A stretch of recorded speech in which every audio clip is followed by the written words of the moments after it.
দেশে কি পরিমাণ দুর্ভিক্ষ চলতেছে, রাজনৈতিক ব্যক্তিবর্গদের তারা একের পর এক দল তৈরি করতেছে। ঠিক গত 2 দিন আগে সম্ভবত নতুন একটি দল আবার বাংলাদেশে আত্মপ্রকাশ করছে। সেটি হচ্ছে আমজনতা পার্টি। কারা তৈরি করলো এবং এর নেতৃত্বে কোন রাজনৈতিক ব্যক্তিবর্গ আমরা কিচ্ছুই জানি না।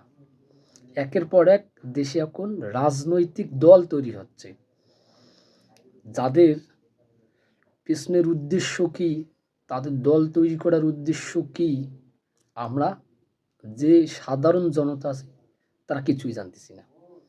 তারা একের পর এক ইচ্ছা করলেই 3-4 জন মিলেই একটা প্রেস কনফারেন্স করতেছে এবং সেখানে তারা ডিক্লেয়ার দিতেছে তারা নতুন রাজনৈতিক দল খুলতেছে।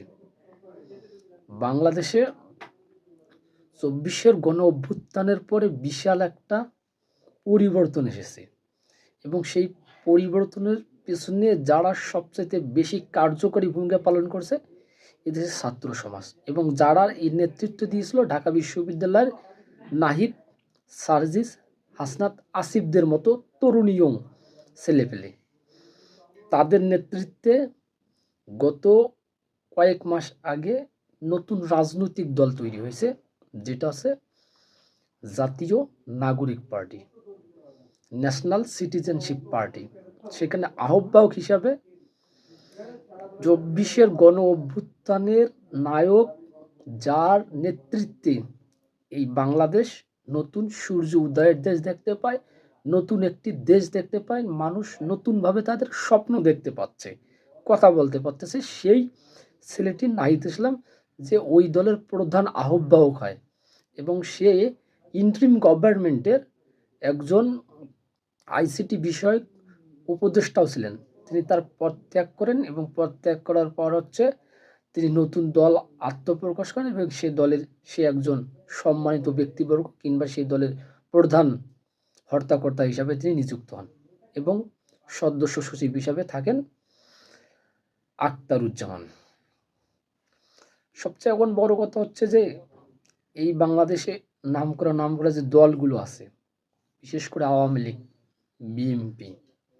আওয়ামী লীগের ফ্যাসিস্ট আমল, দীর্ঘ 17 বছর কলঙ্ক অধ্যায়, একটা সময় দীর্ঘ একটা সময় কলঙ্ক অধ্যায়, ধাওয়া পাল্টা ধাওয়া, খুন খেলাপি, অর্থ লুটকারি এবং মানুষের মুখকে বন্ধ রাখার যে রাজনীতি করছিল এই দেশের মানুষ সেটা হাড়ে হাড়ে টের পেয়েছিল।